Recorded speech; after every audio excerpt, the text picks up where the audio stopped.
Il aura fallu que la polémique soit lancée par le vice-président du Conseil italien, Luigi Di Maio, du mouvement 5 étoiles, pour que les Français entendent parler du franc CFA. L'affaire est née le 20 janvier, quand Luigi Di Maio a déclaré à propos des migrants, je cite, « À partir d'aujourd'hui, ceux qui veulent débarquer en Italie, on va les emmener à Marseille. Je vais demander des sanctions contre les pays qui colonisent l'Afrique. La France imprime le franc dans les colonies pour financer une partie de sa dette.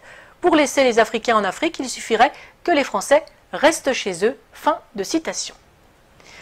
Le franc CFA, c'est le franc de la communauté financière africaine qui est le nom de deux monnaies communes héritées de la décolonisation. Le franc de la communauté financière en Afrique pour le Bénin, le Burkina Faso, la Côte d'Ivoire, la Guinée-Bissau, le Mali, le Niger, le Sénégal et le Togo. Et le franc de la coopération financière en Afrique centrale pour le Cameroun, le Congo, le Gabon, la Guinée équatoriale, la République centrafricaine et le Tchad. 14 pays en tout, pas tous francophones et ni anciennes colonies françaises, parfois protectorats allemands, espagnols ou portugais. Créé par De Gaulle le 25 décembre 1945 avec Soustelle et Pleven, le franc CFA est un outil de réaffirmation de l'autorité de la métropole sur des zones qui ont échappé à son contrôle lors de la Seconde Guerre mondiale. Ce qui pouvait se comprendre au lendemain de la guerre prend une autre tournure au moment de la décolonisation. Ce franc CFA, imprimé à Chamalières dans le Puy-de-Dôme, dans le fief de Giscard d'Estaing, ampute les pays qui l'utilisent de la marque de leur souveraineté. On gardera à l'esprit le parallèle avec l'euro. L'infantilisme financier et l'irresponsabilité dans lesquels ils sont encore tenus ont engendré des peuples d'assistés chroniques. Leurs chefs d'État sont devenus des mendiants et des voleurs pratiquant d'un côté une politique de révérence envers la puissance étrangère qui les protège et qui détient leur porte-monnaie et spoliant de l'autre leur population. Sans entrer dans les détails techniques d'un système complexe, il faut savoir que la quantité de monnaie délivrée à chacun des pays africains de la zone franc est contingentée et, dans l'absolu, la France peut à tout moment diminuer ou arrêter sa livraison de billets. Comme elle peut prendre la décision de dévaluer cette monnaie. Ce qu'elle fit en 1994 avec le FMI et les États-Unis, générant des conséquences très dures pour les États et les populations d'Afrique. Par ailleurs, pour se garantir, la France est habilitée à stocker et à gérer à Paris, pour les pays de la zone franc, 50% des devises provenant de leurs exportations sur des comptes d'opération.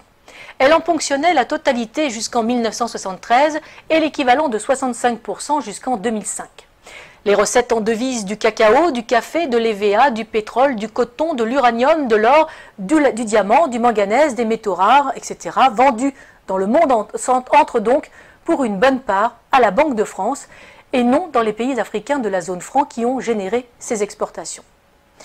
Un flux en dollars, livres sterling, yens et euros dont le Trésor français a la garde et place à son profit sur les marchés financiers internationaux.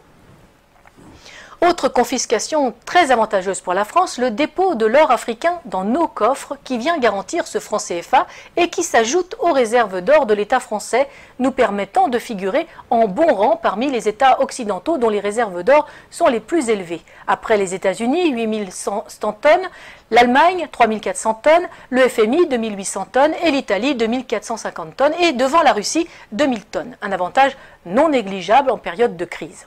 Un bon moyen, par exemple, de rassurer les agences de notation et les marchés auxquels la France emprunte de quoi boucler son budget. Enfin, le franc CFA constitue avant tout un levier politique qui permet une ingérence directe dans les affaires d'un pays. Il a suffi au gouvernement de Sarkozy de couper les robinets de la Banque centrale d'Afrique de l'Ouest et de fermer les banques filiales de banques françaises en Côte d'Ivoire pour mettre Laurent Gbagbo en difficulté. Nous aurons d'ailleurs l'occasion de revenir sur le cas de la Côte d'Ivoire et de son président légitime, Laurent Gbagbo, dans une prochaine édition. En vérité, le franc CFA n'est pas un vestige de la colonisation, c'est une privatisation de la colonisation. Elle permet à nos dirigeants de corrompre les élites africaines, d'imposer la présence des multinationales comme Areva, Total ou Bouygues dans des marchés publics africains avec des fonds publics mais des bénéfices très privés.